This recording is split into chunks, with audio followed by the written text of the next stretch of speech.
नमस्कार, मैं हूं ए के अरुण और आप देख रहे हैं मेरा वीडियो देश का स्वास्थ्य मेरे साथ। दोस्तों, आज मैं फिर से कोरोना संक्रमण की ही बात करूंगा, क्योंकि आपने सुना होगा पिछले 1-2 दिनों से ये चर्चा है कि ये कोरोना वायरस संक्रमण का दूसरा सबसे तेज़ दौर चल रहा है। कुछ वैज्ञानिक इसको तीसरा दौर भी कह रहे हैं, यानी कि तीसरी लहर कह रहे हैं। तीसरी लहर का मतलब कि बहुत तेज़ी से ये वायरस फिर से फैलना शुरू हुआ है पूरी दुनिया में। आपने ये भी सुना होगा कि यूरोप के कई देशों में इमरजेंसी डिक्लेयर कर दी गई है, 1 महीने के लिए फिर से लॉकडाउन को लागू किया गया है। आप यह भी सुन रहे होंगे कि एहतियात के साथ साथ सख्तियाँ बढ़ा दी गई हैं कई शहरों में, कई राज्यों में। मैं अपने भारत देश के संदर्भ में बात करूंगा। भारत की जो स्थिति है वो यूरोपीय देशों की तरह ही बहुत नाजुक है, खास करके कोरोना वायरस संक्रमण के मामले में। यहाँ पर भी स्थिति अलार्मिंग है। पिछले कुछ दिनों में हमारे देश में भी बहुत तेज़ी से केसेस बढ़े हैं, यानी कि कोरोना वायरस संक्रमण के मामले बहुत तेज़ी से बढ़े हैं। पूरी दुनिया में अगर आप देखें तो हमारा जो संक्रमण की दर है वो बढ़ती घटती रही है, लेकिन वो बहुत तेज़ इन दिनों, मतलब पिछले कुछ हफ्तों में वो देखी जा रही है। आप यह भी समझ रहे होंगे कि अब तक लगभग 11 लाख, बल्कि मैं कहूँगा 11,94,000 का आंकड़ा है। आप मान लें 12 लाख लोगों की मौत हो चुकी है।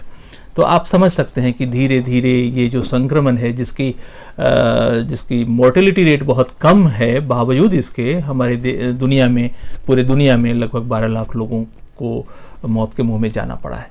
तो आप इससे अंदाज़ा लगाएं कि यह संक्रमण कितना घातक है, यह संक्रमण कितनी मुश्किलें पैदा करेगा। आप इससे अंदाज़ा लगाएं कि इस संक्रमण से लोगों को बचाना क्यों ज़रूरी है।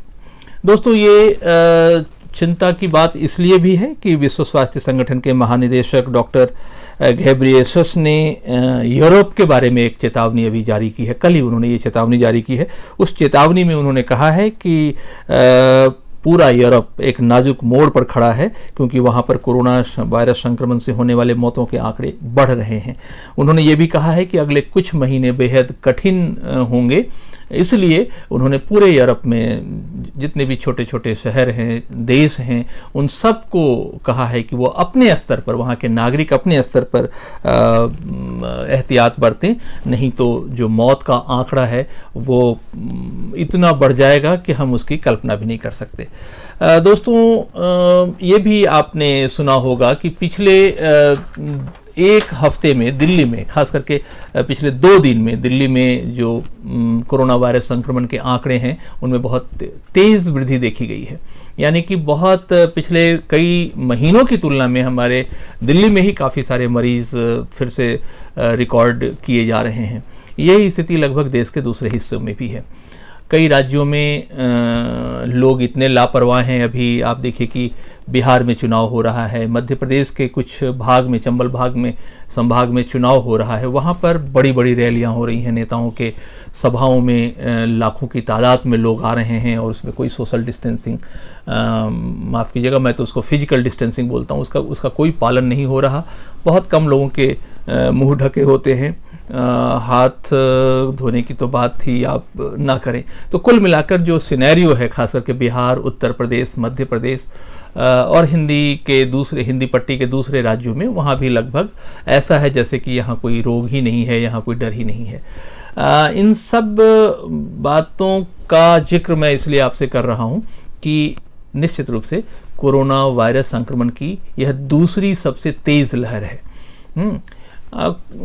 इस विवाद में पड़ने की जरूरत नहीं है कि दूसरी लहर है कि तीसरी लहर है, लेकिन जब तक इस देश में या दुनिया में इस वायरस के अगेंस्ट हर्ड इम्यूनिटी नहीं आ जाती, तब तक यह लहर ऐसे ही क्रमशः आती रहेगी और बड़ी संख्या में लोगों को संक्रमित करती रहेगी। और निश्चित रूप से जब उसमें मौतों का आंकड़ा भी बढ़ेगा। मैं यहाँ कुछ राज्यों में जो एहतियात बरते गए हैं उनका ज़रूर जिक्र करना चाहूँगा, जैसे केरल है, दिल्ली है। विशेष रूप से दिल्ली का मैं उल्लेख करूँगा। दिल्ली में यहाँ की सरकार ने, खास करके केजरीवाल जी की सरकार ने बहुत पुख्ता इंतजाम किए हैं। निश्चित रूप से वो बहुत आगे चल रहे हैं, संक्रमण की रफ्तार से भी उनके इंतजाम बहुत आगे चल रहे हैं। मरीजों की संख्या जैसे जैसे बढ़ती है वैसे वैसे वो बिस्तरों की संख्या बढ़ा लेते हैं, वैसे ही अस्पताल में इंतजाम पुख्ता कर लेते हैं। रैपिड एंटीजन टेस्ट, जिसको रैट टेस्ट बोलते हैं, उसको उन्होंने बढ़ा दिया है। लगभग हर मोहल्ला क्लिनिक के स्तर पर उस टेस्ट को मुफ्त में कराया जा रहा है, जिसकी वजह से काफ़ी ज़्यादा मात्रा में केसेस सामने आ रहे हैं और उसको इंतजाम भी किया जा रहा है। होम आइसोलेशन, होम क्वारंटाइन, ये सारी सुविधाएं दी जा रही है। इस दौरान दिल्ली में यह भी देखा जा रहा है कि जो आयुष सिस्टम है, यानी कि आयुर्वेद, यूनानी, होम्योपैथी जैसे चिकित्सा पद्धतियों का भी पूरा इस्तेमाल किया जा रहा है।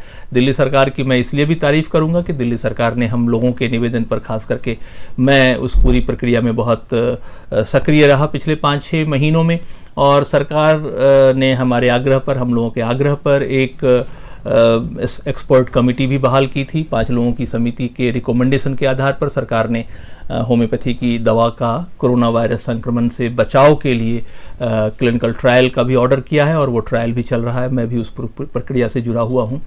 तो कुल मिलाकर मैं आपको आश्वस्त कर सकता हूं कि जहां पर राज्य सरकारें, ऐसे ही केरल में लगभग बहुत बुनियादी स्तर पर लगभग सभी गांवों में क्विक उनकी रिस्पांस टीम तैनात है, और जैसे ही कहीं से कोई केस मिलता है तो वो लोग वहां सक्रिय हो जाते हैं। जांच लगभग हर व्यक्ति के स्तर पर वहाँ जांच की जा रही है। तो कुछ राज्य तो बहुत अच्छा कर रहे हैं, लेकिन कई राज्यों में लापरवाही है, जिसका मैंने जिक्र किया। चुनाव के ही बहाने आप देखेंगे कि वहाँ लोग इस बात को भूल ही गए हैं कि वो एक महामारी के दौर में जी रहे हैं। तो दोस्तों, मैं आज के इस वीडियो के माध्यम से ये बताना चाह रहा हूँ कि आप एहतियात को बिल्कुल याद रखें, क्योंकि जान आपकी है, आपका जीवन आपका है, जीवन आपका बहुमूल्य है, तो वो आपके लिए बहुमूल्य है। निश्चित रूप से अगर आप अपने जीवन की कीमत समझते हैं तो फिर उससे समाज और देश का सरोकार होता है, और फिर उसके बाद उसकी ज़रूरत समाज और देश के काम में होती है। लेकिन सबसे पहले ये आपके लिए प्रीसियस है, इसलिए आप कोई लापरवाही ना बरतें। हम लोग कभी कभी भावावेश में कुछ टोटके टोने, कुछ अंधविश्वास को ही महामारी के उन्मूलन के उपचार के रूप में देखने लग जाते हैं, जो बहुत उचित नहीं है। देखिए, हम एक वैज्ञानिक युग में हैं, और इस वैज्ञानिक युग में सारी चीज़ें बहुत साफ है। सिर्फ ताली बजाने से या कुछ इस तरह के टोटके टोने टोटके से कुछ नहीं होता। ये पिछले कई महीनों में हमने क्या, पूरी दुनिया ने देख लिया है। उन सब उपायों से बात नहीं बनेगी, इसलिए आपको पूरी तरह से महामारी से बचाव के जो प्रिवेंटिव एंड सोशल मेडिसिन के नॉर्म्स हैं उसका पालन करना चाहिए, और उसकी सूचना सरकार लगभग हर स्तर पर जारी कर रही है। उसको आप ईमानदारी से पालन करें, तभी आप इस बीमारी से बच सकते हैं। प्रिवेंटिव एंड सोशल मेडिसिन हमारे देश में ही नहीं बल्कि पूरी दुनिया में शुरू से उपेक्षित रहा है, और जब जब महामारी फैलती है तभी हमको ये प्रिवेंटिव सोशल मेडिसिन की याद आती है। दोस्तों, मैं चाहता हूँ कि जन स्वास्थ्य को एक जन आंदोलन बनाया जाए। एक एक व्यक्ति इस पूरी मुहिम में शामिल हो, वो कोशिश करे कि जो रोग उपचार जिसका आसान उपचार नहीं है, जिस रोग से बचाव के टीके आसानी से उपलब्ध नहीं हो पा रहे, उन रोगों से बचने का एकमात्र जरिया है कि हम उस नॉर्म्स को माने। जैसे कोरोना वायरस से बचाव के लिए जो नॉर्म्स है वो बहुत सिंपल है। हाथ बराबर धोते रहिए, भीड़ भाड़ में जाने से बचिए, मुंह को ढक के रखिए, प्रॉपर नाक से लेकर मुंह तक पूरी तरह से ढक के रखिए। कपड़े का मास्क आप घर में बना सकते हैं, खरीदने की कोई ज़रूरत नहीं है। हाथ धोने के लिए साबुन का इस्तेमाल कर सकते हैं, और अपने विवेक से एक व्यक्ति से दूसरे व्यक्ति के बीच की जो दूरी है कम से कम 1.5 से 2 मीटर का फासला रख सकते हैं। अगर आप ये एहतियात बरतते हैं तो आप अपने सामान्य दैनिक दिनचर्या के साथ साथ आप इस बीमारी से लड़ भी सकते हैं। हमारे देश में एक सबसे बड़ी विडंबना ये है कि प्रिवेंशंस पर, मतलब बचाव पर हम बहुत ज़्यादा ध्यान नहीं देते। हमारे घर में बहुत महंगे महंगे गैजेट्स मिल जाएंगे, हमारे घर में बहुत महंगे महंगे सोफ़े मिल जाएंगे, लेकिन हमारे आम लोगों के घरों में प्राथमिक उपचार के साधन नहीं मिलेंगे। बैंडेड आप ढूंढेंगे तो बहुत मशक्क़त से मिलेंगे, कोई एंटीसेप्टिक बहुत मशक्क़त से मिलेगा, जल जाने के बाद लगाने वाला जो लोशन है वो भी बहुत मुश्किल से मिलेगा। तो हम एक आदत डालें कि हम अपने घर में एक प्राथमिक उपचार के ये सारे साधन रखेंगे, ताकि कभी भी दुर्घटना हो या कभी भी इस तरह की स्थिति हो तो हम उसका तत्काल मुकाबला कर सकें। दोस्तों, पिछले कई महीनों में ये देखा जा रहा है कि कोरोना वायरस संक्रमण के उपचार के लिए जितने भी तरीके अपनाए गए हैं, जैसे रेमडेसिविर नाम की जो दवा का इस्तेमाल हुआ, HCQ नाम की दवा का इस्तेमाल हुआ, प्लाज्मा डोनेशंस की बात चली, प्लाज्मा ट्रांसफ्यूजन से भी इस बीमारी को कंट्रोल करने की बात शुरू में बहुत तेज़ी से उठी, लेकिन अब आप देख रहे हैं कि ये सब चीज़ें चर्चा से धीरे धीरे गायब हो गई हैं। ऐसा क्यों हुआ? क्योंकि इस पर सवाल उठ रहे हैं, क्योंकि इसकी वजह से बहुत सारी दिक्कतें भी उत्पन्न हो रही हैं। एक विश्व स्वास्थ्य संगठन का अध्ययन था, उस अध्ययन के अनुसार कोरोना वायरस संक्रमण से ठीक हो चुके लोगों में 80 से 90% ऐसे लोग हैं जिनको बाद में फेफड़े की दिक्कतों का सामना करना पड़ रहा है। उनके दूसरे इश्यूज हैं, जो जोड़ों के दर्द, कुछ लोगों को मांसपेशियों में दर्द और भी इस तरह के गले से संबंधित कुछ कॉम्प्लिकेशंस उनके सामने आ रहे हैं। तो इन सब बातों के मद्देनज़र मैं आपसे फिर से निवेदन करूंगा कि जो देसी चिकित्सा पद्धतियां हैं, आयुर्वेद है, होम्योपैथी इसमें बहुत अच्छा काम कर रही है। आपको मैंने बताया कि होम्योपैथी में कई ऐसी दवाइयां हैं जो लक्षणों के आधार पर बीमारी को ठीक कर रही हैं। मैं अपने अनुभव में आपको बता सकता हूं कि लगभग 500 से ज़्यादा कोरोना संक्रमित लोगों का मैंने इलाज किया है, कोरोना पॉजिटिव लोगों का इलाज किया है। निश्चित रूप से हमने सरकार के, WHO के, ICMR के सारे नॉर्म्स का पालन करते हुए उनका इलाज किया है। वीडियो कॉन्फ्रेंसिंग के ज़रिए मैंने उनका सिम्टम लिया और होम्योपैथिक, विशुद्ध होम्योपैथिक दवाओं से उनका इलाज किया है। और मैं बहुत गर्व से कह सकता हूँ, आपको भरोसा दिला सकता हूँ कि उनमें 100% लोग ठीक हुए हैं। उनमें पिछले 3-4 महीनों में कोई कॉम्प्लिकेशन नहीं देखा गया है और मुझे खुशी है कि इससे मेरा उत्साह ही नहीं बढ़ा है, बल्कि हमारी फ्रेटर्निटी के काफ़ी सारे चिकित्सकों का उत्साह बढ़ा है। और हम आपको रिकमेंड करते हैं कि आप किसी अच्छे, विश्वसनीय, योग्य होम्योपैथिक चिकित्सक की मदद से आप भी बहुत कम खर्च में आप इस कोरोना वायरस संक्रमण से अपना बचाव कर सकते हैं, इलाज कर सकते हैं।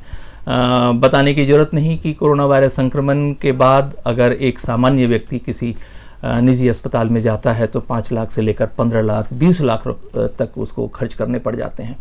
ये पब्लिक डोमेन में है, ये सारी चर्चाएं लोग आपस में करते भी हैं, लेकिन मैं आपको भरोसा दिलाता हूं कि पिछले 3-4 महीनों में जो 400-500 मरीज मैंने देखे हैं, बामुश्किल सबसे ज़्यादा अगर किसी मरीज का कोई खर्च हुआ होगा तो मुश्किल से 1,500 से 2,000 रुपया उनका खर्च हुआ होगा पूरे इलाज पर, और वो पूरी तरह स्वस्थ हैं। तो ये सारी बातें मैं आपसे इसलिए शेयर कर रहा हूं कि आपके अंदर एक भरोसा रहे कि बहुत ज़्यादा महंगे खर्च करके ही इलाज नहीं होता।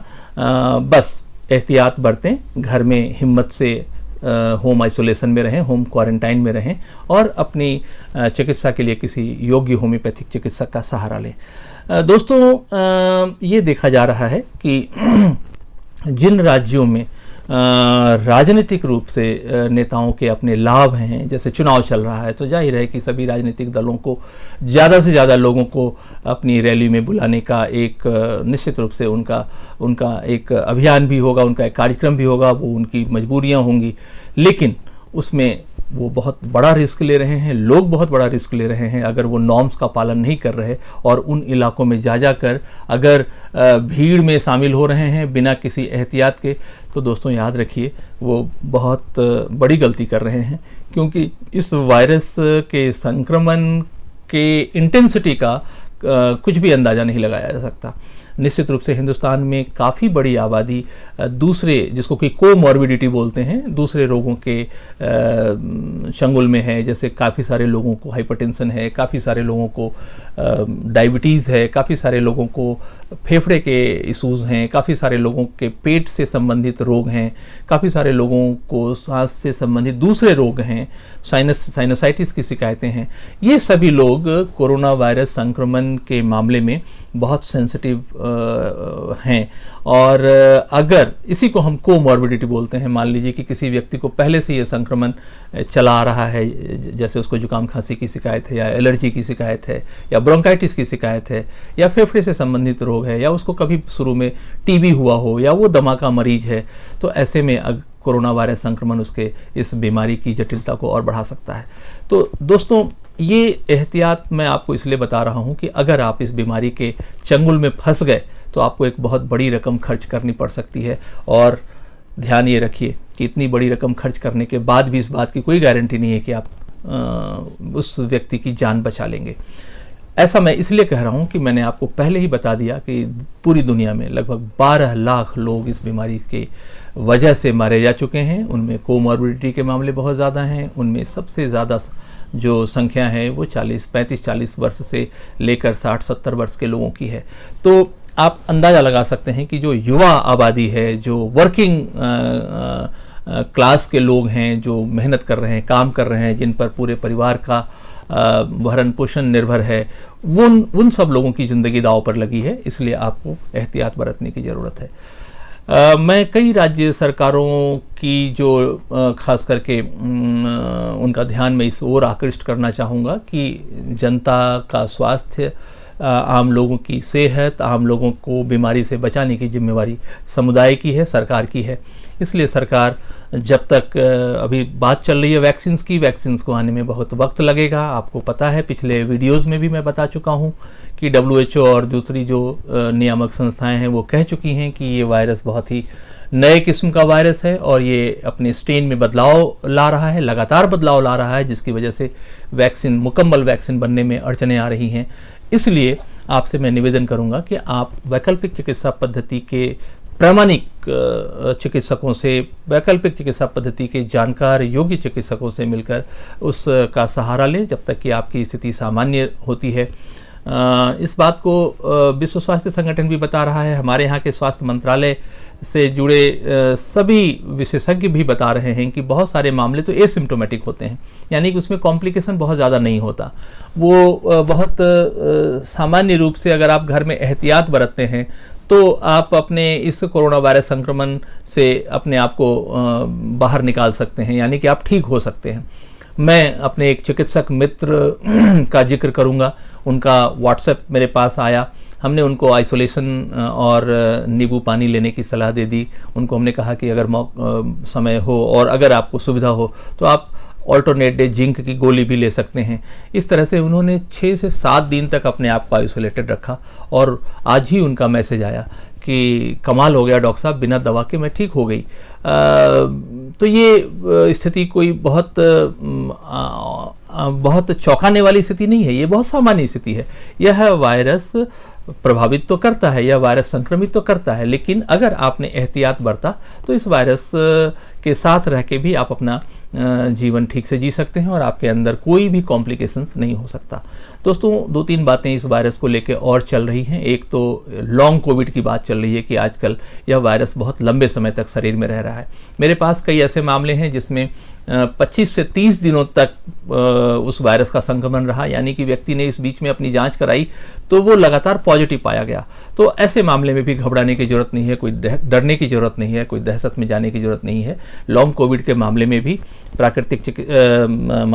आयुष चिकित्सा पद्धति, खास करके होम्योपैथी का बहुत रोल देखा गया है। हमारे कई मित्र हैं जो इस कार्यक्रम को, इस वीडियो को देखेंगे, वो भी इस बात को यकीन मानेंगे कि उनको भी मैंने सलाह दी है और उनको उसका लाभ मिला है।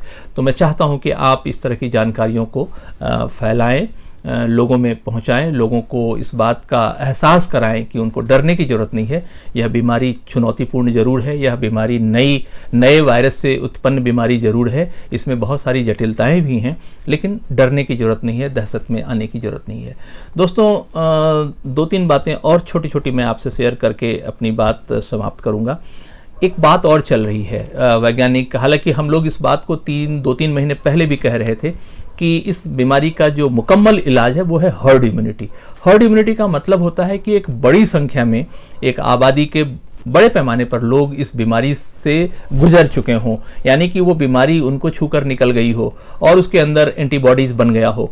कहा यह जा रहा है, वैज्ञानिक अध्ययन ये बता रहे हैं कि जो हर्ड इम्यूनिटी है वो अगर 60% लोग हर्ड इम्यूनिटी के उसमें आ जाते हैं, यानी कि 60% लोग इस बीमारी से जूझ चुके होंगे, तब जाके 40% लोगों को बचाया जा सकता है, यानी कि वो 40% लोग फिर सुरक्षित होंगे। तो आप अंदाजा लगाएं कि 60% लोगों का इस बीमारी से गुजरना, यानी 10 में से हर 6 व्यक्ति इस बीमारी से अगर जूझ चुका होगा तो फिर बाकी के 4 व्यक्ति को बचाया जा सकता है। ऐसे ही भारत के संदर्भ में अध्ययन 65% का, यानी कि 65% लोग इस बीमारी से जब गुजर चुके होंगे तो 35% लोगों को इस बीमारी से बचाया जा सकता है।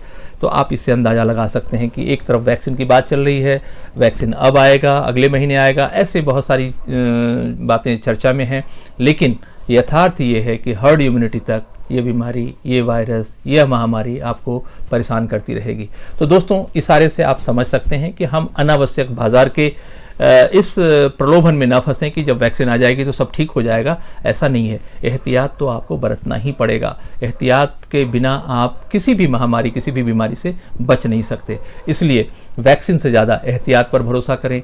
कोशिश करें कि आप वो सारे नॉर्म्स का पालन करें जिसके बारे में हम कई बार बता चुके हैं और आप भी अब जान चुके हैं। उसका प्रचार प्रसार भी करें। अपने मित्रों को कहें कि वो ज़्यादा से ज़्यादा स्व अनुशासन में इन सब चीज़ों को शामिल करें और अपने शरीर को, अपने परिवार को, अपने समाज को, अपने देश के लोगों को बचाएं।